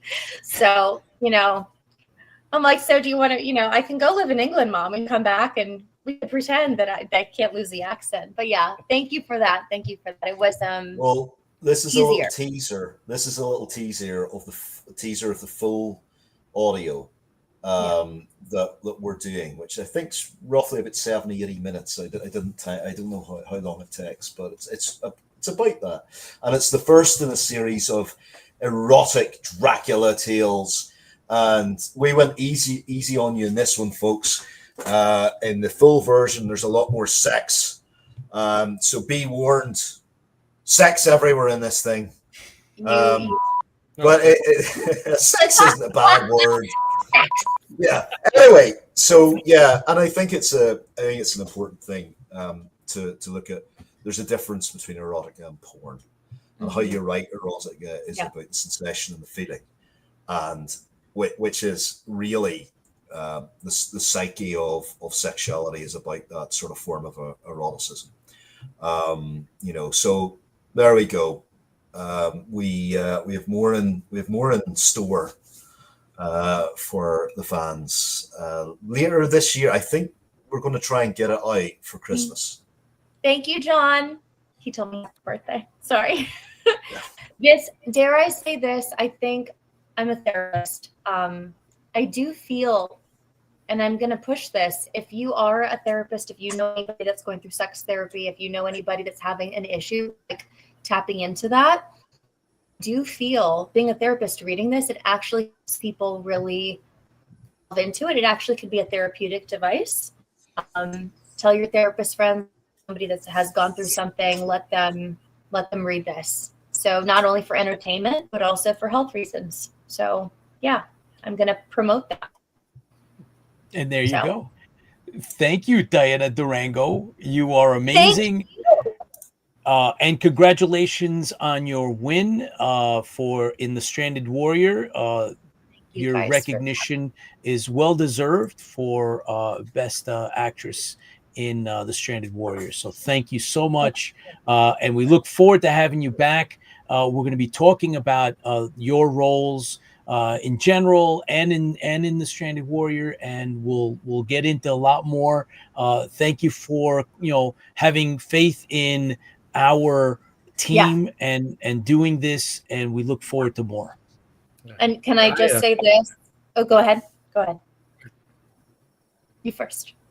I said I listened to this no more than 75 times. You depraved man. Yeah, I have listened to it 75 times, minimum. And even from the start, when I went through and cleaned up a little bit of the fuzz in the background of the audio and pieces, and then going through, and there's actually a dog barking in the background at one point in time. It was very hard to hear, but it was there. Cleaned it all up and over and over and over again, and then added the music to it, and then just putting some of the images to it. But I've listened to it at least 75 times, and every time I listen to it, it's like, wow, that's so powerful. That's so, even the writing, the performance, spot on in the performance. I was just blown away, to tell you the truth. Yeah. I was like, wow. And then, the storyline behind it, the story behind it, and everything else is just perfect. But at the end, I'm like, right now, I'm like, yes. Yes. Well, I think I've opened up new fans for you, Diana. A friend of mine from back home is texting me and saying, "I've just watched that. It looks great, and that lady sounds incredible." So that's Ian. He's also a big fan of Tipsy Toasters. He keeps telling me this. Hi, Ian. Hello. So there you go. So yeah, you've got fans in Ireland who have stayed up to listen to this. What time is it there right now? I have no idea. I'm sure it's probably about 3 o'clock in the morning, maybe. Wow. It's like, Ian, it's Ian, significant. Ian, you have work in the morning. Go to bed. Ian, have a pint for me. Have a pint. Have a pint for me, please. So, Diana, thank you again. We look forward to you coming back. Here's to you. Yep. Fans fuel the fleet, Diana, like you. Thank you, and tremendous. Bravo. Yep. Thanks, Diana. I'll give you a call maybe on Saturday. Yeah, and I have to get all that recording in. So we're going to go chapter by bloody chapter. It's going to be delicious. Excellent. Just say it. Just say it with me. Just say yes. Yes. Yes. Yes. Well, what we say in Ireland is "I." I. It's not quite as sexy, but I've never been called sexy, so I don't. All right. So I just Enough, you guys. Oh boy. Thank you, Diana. I love you guys so much. Bye. Mwah. Bye. Bye. Cheers. Bye. Wow. All right. That was all these men and women now leaving their windows open at night, just shouting, "Yes, yes." Neighbors calling the police, dogs barking. Yes, exactly. Chairs and Kleenex going way up. Fantastic! It's amazing what an audio drama will do. Oh, it's good. It's good, and Diana's very good at what she does. Thank you, everybody. We have John One is now with us, and John's got that's right. John has a presentation for us, and we'll talk about Stokerverse afterwards. But John, thanks for coming on. You got an update. You have some stuff that you're going to share with us. Thank you for that. So let's. I think it would be perfect to have you. So I'm going to move you up, man. I was amazed by what I just heard. Mr. Durango was amazing. I've had one face for every emotion, but when she started turning up at the end, I thought, oh boy, this is really good. So, oh, absolutely. IFB has a muse, and she's wow, amazing. Oh yeah, no questions. Good job, Chris. Well, so good job. Thank you very much. I really enjoyed that. Yeah, it was absolutely was. I am going to prep you. I'm going to put you up here. It's going to be okay. Hello, everybody. Are we ready to go? What happened? Am I still on? Oh, okay. I'm on a new system. So, hello, everybody. We have some previews, news, and some upcoming shows for you all this week. And the new Predator Badlands movies will be hitting theaters next week. It's finally coming. This looks like a really fun movie. It's totally based on the POV of the Predator. So there's gonna be no people except for Ellie Fanning, who's a half cyborg. But it's about a young predator who gets kicked out of his clan. He has to go to a planet where all the animals are trying to kill him and his clan, and he has to prove himself. So this will be in theaters on November 7th. So it's gonna be good. Hopefully we're gonna see an alien, maybe a xenomorph, because that's, as they said, this movie there might be aliens versus predators coming out, another movie. So keep an eye out for that. Easter eggs. So I'm looking forward to seeing that. And well, director Guillermo del Toro's much anticipated Frankenstein has hit theaters out now, and they'll be debuting November 7th on Netflix. This epic gothic science fiction film has an all-star cast, great cinematography, really good. I've always enjoyed Guillermo del Toro's movies. Has a very good eye, very good sense of cinematography, so I'm going to enjoy it. and hopefully it'll come out next week and we'll get to see it. So let me know how you like it. And you enjoy this movie. And Marvel's Fantastic Four will be out on Disney Plus on November 5th. It's a great movie, a lot of Easter eggs. If you're a big fan of Fantastic Four, especially the comics, you'll see a lot of scenes. You know, they even redid the first episode in one scene, the first comic cover. So that was pretty cool. And we'll have a lot of questions. Well, we have a lot of questions of what season 2 of Alien Earth will be like. Listen, if it's anything like season 1, it'll be great. You know, I want to see more on the different synths and cyborg units, also rival between the two companies, and who wins. And it's big shoes to fill. So looking forward to it. That should be out sometime next year, season 2. And Michael B. Jordan is a busy man. He is in advanced talks to star in the new Miami Vice movie for the role of Ricardo Tubbs. Hey, I hope he gets it. You know, I see him in that scene, in that character. So great actor. He'll do him pretty good. So let's hope it happens. And Johnny Depp will star in the next Christmas Carol movie. We all know the story, you know. This is set to be released on November 13th, 2026. Hope it's a new character, and I like his pirate character. So I like my Ebenezer Scrooge, angry, mean, and you know, repentful at the end. So we'll see. And Mike Flanagan, the man who brought us Haunting of Hill House, has wrapped filming of his Carrie TV show, which will release sometime next year. That'll be on Amazon. We all know Carrie, girl with the powers, they got the pig blood on her. She kills everybody. So happy ending. And that should be good. So that'll be released on Amazon sometime next year. This is his 4th Stephen King adaptation, such as Gerald's Game, Dr. Sleep, and Life of Chuck. So it seems we're just talking about this movie. Sean Connery's Outland movie just came out in 4K. So go out and get a video, enjoy it. Really good movie. I enjoyed it. So, you know, he was pretty good in it. So it's like hiding in space. So that's out now. And let's see. Netflix is rumored to be developing a series on the Phantom. The Phantom.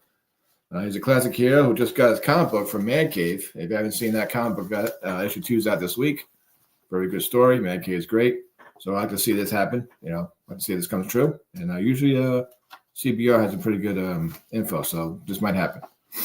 And this next person is not a hero, but a classic bad guy who even went to space. Crystal Lake has finished filming. This is about the Peacock series, about the prequel of Jason Voorhees, how he started, what happened. And this will be Linda Cardellini will be playing his mother. And she's going to be doing the killing in the series. So, okay, why not? Might as well enjoy that. So watch for it on Peacock sometime next year. Netflix will be bringing the world of Catan board game to life through scripted and unscripted projects. I played Settlers of Catan. I've done the thing. My nephews love it.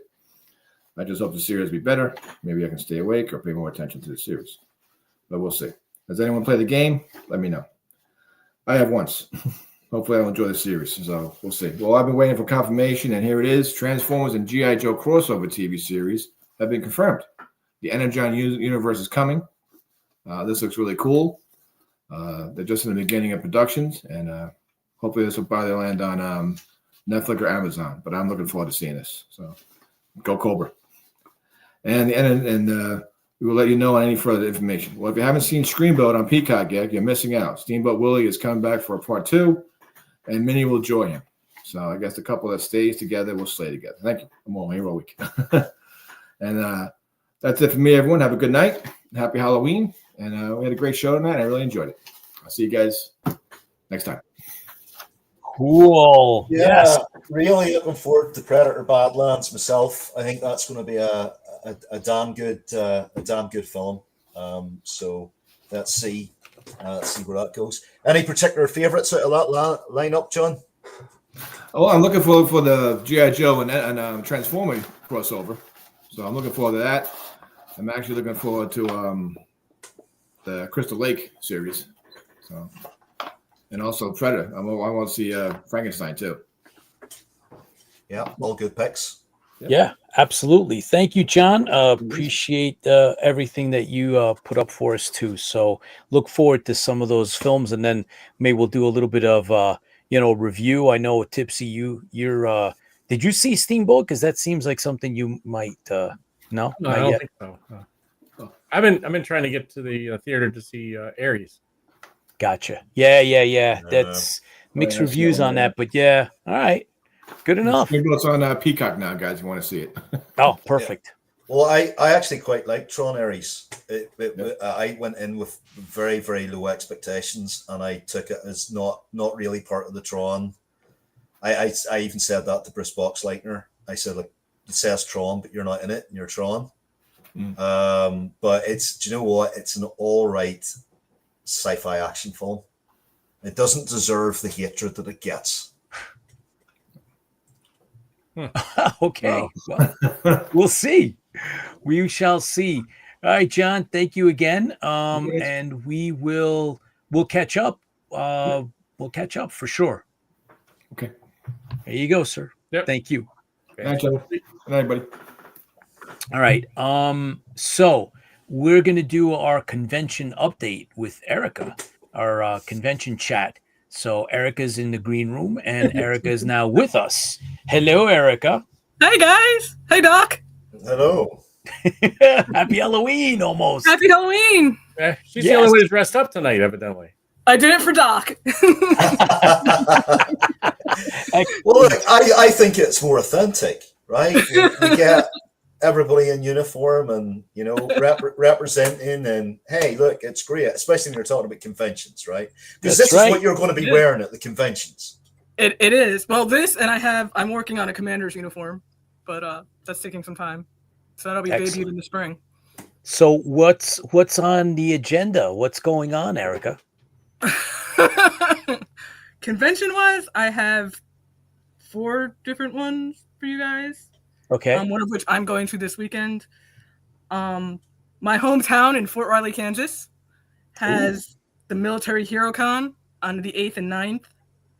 I don't have a list of who's at any of these cons because they were not up when I looked. Okay, fair enough. So Fort Riley has, who knew, would have a Hero Con on the base. Okay. North Carolina Comic-Con in Durham, North Carolina is the 8th and 9th, the same weekend.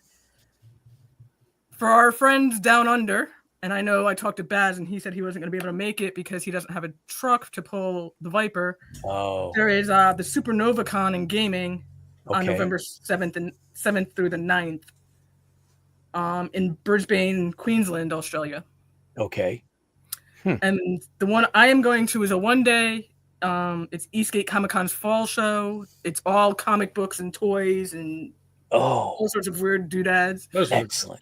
My friend Gene Shanks, who is an independent comic book creator, is going to be there. I'm going to talk to him. Nice. I will be in uniform. I do not have a table at this one because I found out about it too late. Okay. So Battlestar Galactica will be there. We just won't have a table. Okay. Fair enough. But I will get pictures. So that's what's going on with the cons so far. Well, I'll share a little bit since this is the con chat anyway. I went to Chiller Theater Expo, and a bunch of IFB fans were there as well. There was no meetup, unfortunately, but I did hang out with Professor Eric Patton, which was great. We had a great time catching up, and I got a couple of things that I want to show. I got I guess it's a belated birthday gift for Tipsy Toaster. Oh, Nice. Logan's Run. On VHS, baby. And I got a VHS there, just right there. Nice. So I got that, and I picked up my a replacement in mint condition Battlestar Galactica VHS. Transfer that over now while you can before the. Thought that might be cool, and I got a couple of autographs. So I don't know if you guys remember Friday the 13th, the series. I remember that series. I watched it. John D. LeMay was there. And so really, really nice guy. Invited him to IFB. He would consider it. And then, of course, I got to see Phil Morris from his dad. Whoop, there you go. His dad was in the original cast of the original Mission Impossible. He got the play or act as the son of the original, and in the 2-season remake of the Mission Impossible.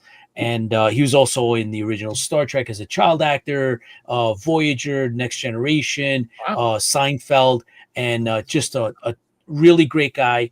And so I picked these up and really, really enjoyed that. And then, of course, got to see, like I mentioned, Professor Eric Patton at the ChillerCon. And so, yeah, you got to let us know if you pick up any stuff, Erika, Absolutely. whatever Absolutely. it may be, right?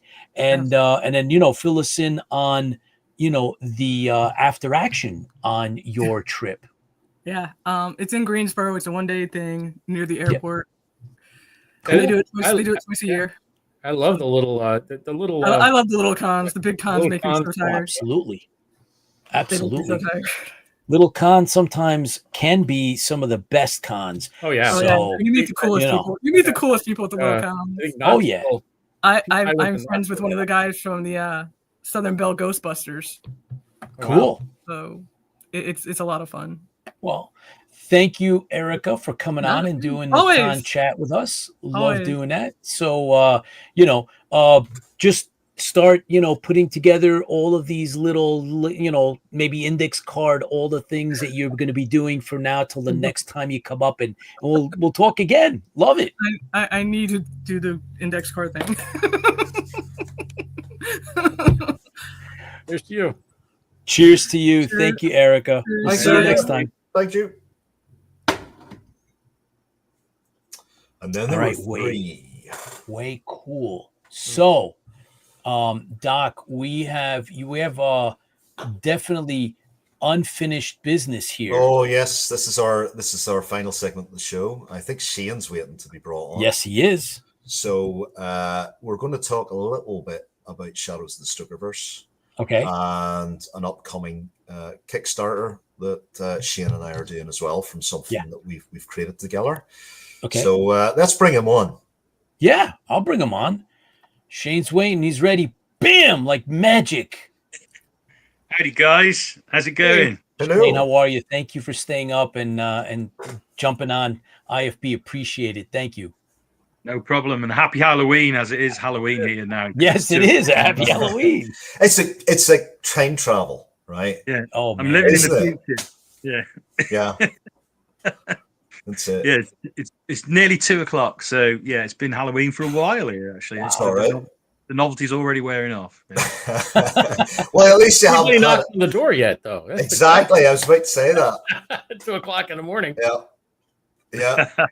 So do you want to talk? Do you want to talk about Shadows of the Stuckerverse? I'm sort of tired talking about it. So this is my ulterior motive to bring you on to talk about it, because I've been doing podcasts and all sorts about this thing. But let's get it from the publisher's perspective. Indeed. So yeah, we've been working on this for what seems like forever now, actually, because when I took on this project, I'd never done a prose book before. I've done lots and lots and lots of comics, but this is the first time I've done illustrated prose. So been learning a lot about the process as we're creating the book. Luckily, we've had obviously yourself, Chris, and Clint, two amazing creators, but also an amazing editor in the form of Paul Birch, and an incredible designer in the form of Andy Blur, who has done an amazing job. He's worked so hard on this book. It looks absolutely beautiful. It's taken the text and the art and it's merged it into something just absolutely outstanding. And it's now 144 pages long. Wow. Yeah, there's a lot going on. There's 20 stories, beautifully illustrated by Clint Langley. And it's just, it's a labor of love. Really, you have to love it, because it's been a lot of hard work, I have to say, for everybody involved. And I think Chris will back me up on that one. It's everyone's put so much into this book. It's been incredible. It's been a real experience, and a learning experience for me as a publisher and an editor as well. But worth it so much. I mean, it's going to be out in a very short space of time, because it's actually heading towards the printers now. And yeah. It's just, I mean, you can see the artwork there, some of the artwork. so much artwork. Clint just kept creating artwork. We couldn't stop him. This Yeah, is, it's like a this man is possessed. actually the reason the thing's late.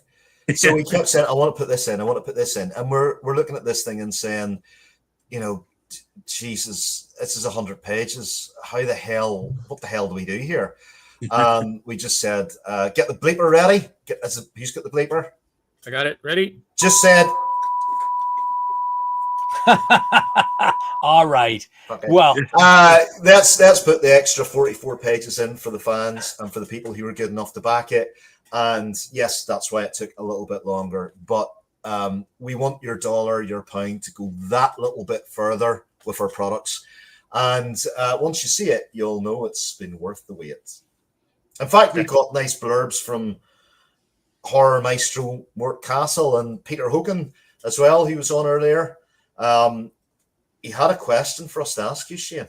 I don't know if you were here. Oh, right. That. I missed that. I wasn't in the green room at that. Okay. So we asked him, where can you get it? He said the Scratch Store. I mentioned that this was one of the comic books of the year for me. I really enjoyed the stories. And then he said, will you guys please ask Shane if it's available on Amazon or not yet? Because I don't know. So that's a question for you. Is it available on Amazon yet? It's not available on Amazon. The reason being is because it's a comic, and Amazon don't really sell comics. They'll sell, graphic novels and trade paperbacks and all that sort of stuff, but they don't sell periodical comics. So no, it's not on Amazon, but it is available in all good comic shops, both in the US, Canada, Europe, and the UK. So, most of the listeners will be able to pick it up in their local comic shop. If their comic shop doesn't stock it, just harass them until they do. Yes, I mentioned that. It's very effective. And we've got another project coming up that's sort of horror-based a little bit. If you like dinosaurs, Shane and I created this wonderful sort of IP called Dinos versus Cowboys. That's exactly what it says in the tin. There's dinosaurs and there's cowboys, and then there's all sorts of hell that happens in between there. So yeah, it's we've got issue 2 that'll be coming to Kickstarter soon. Is it next month? It's coming to Kickstarter. Yeah. We're not in November yet, are we? No. So officially, it's next month. Yeah, it's going to be in November. We launch tomorrow. Very excited about it. It's a great story in issue 2.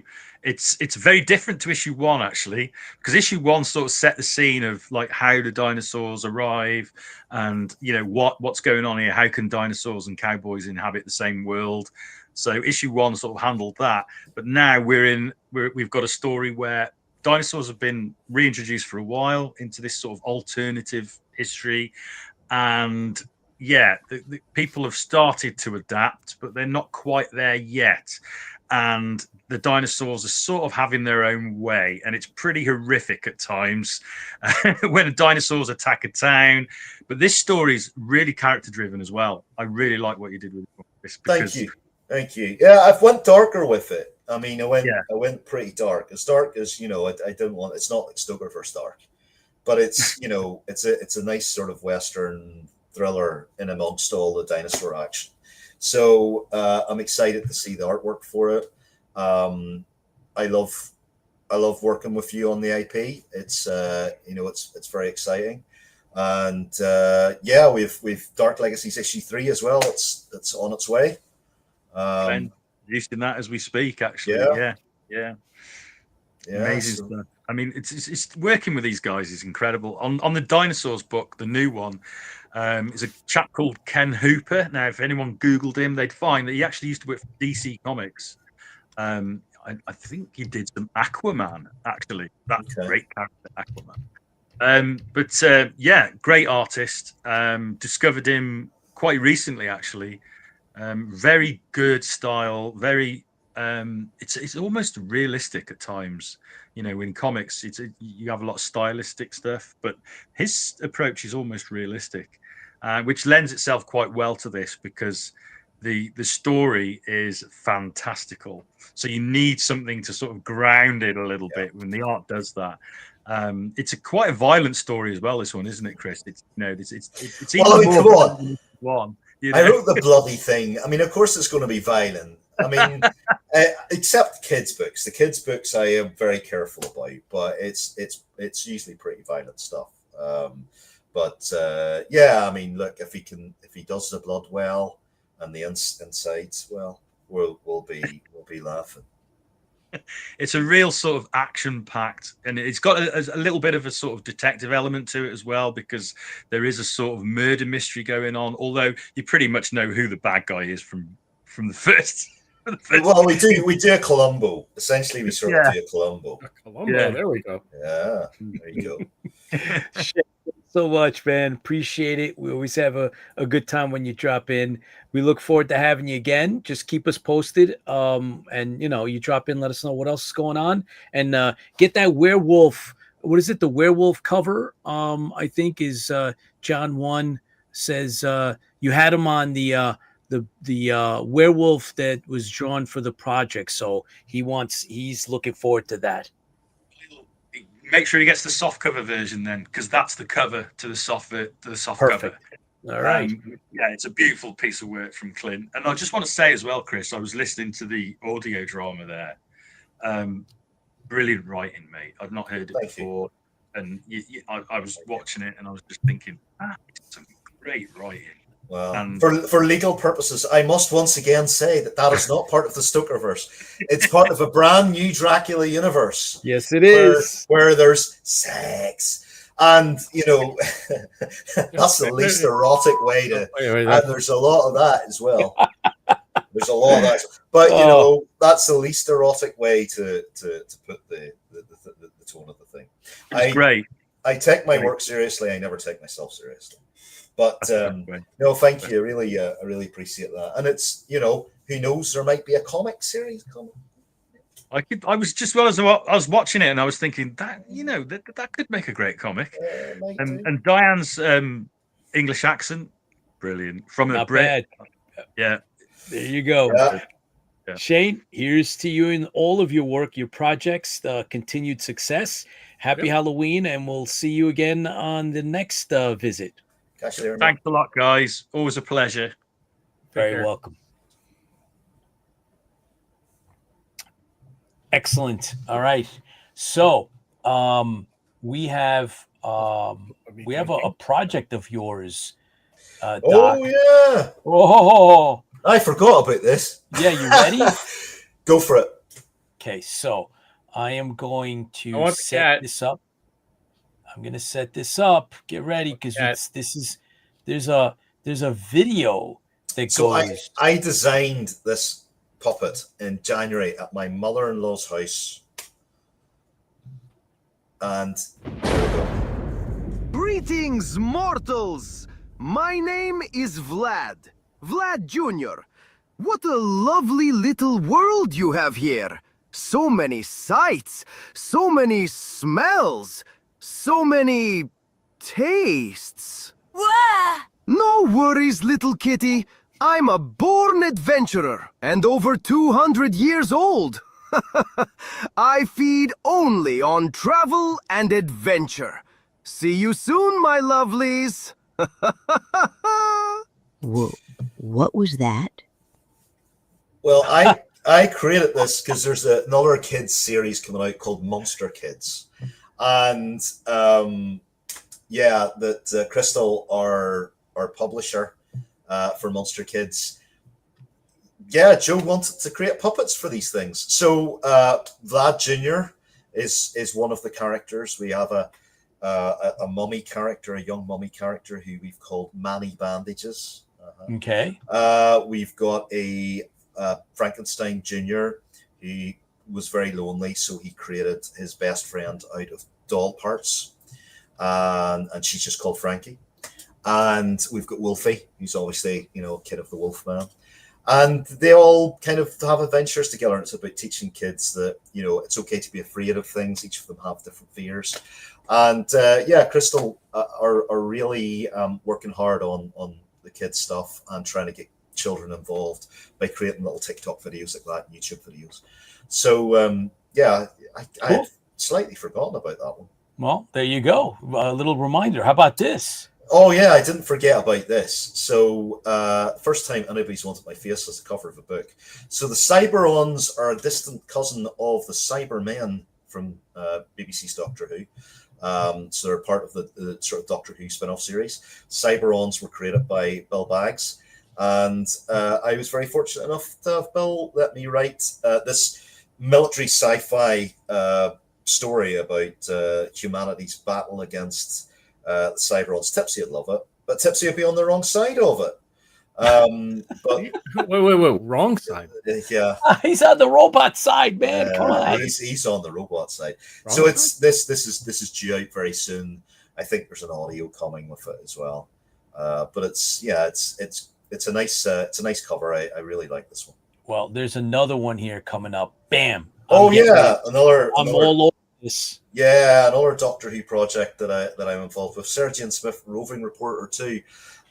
This is a charity-based project. All money is going to cancer charity in British Columbia.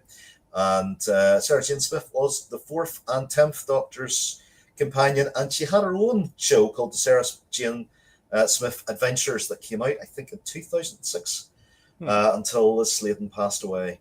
And it's a fantastic series as well. But it was wonderful to write for this book. I say that I have very few fandoms. Doctor Who's, I suppose, one of them. I can't remember how many Doctor Who products I've written for now. It's probably it's over 10 now. And it's always great to keep getting asked back to projects like this. Awesome. Well, congratulations on all of your, achievements, Thanks, from audios to the books, all of that stuff. We've come to basically the end of our run for this episode. It's the Halloween one.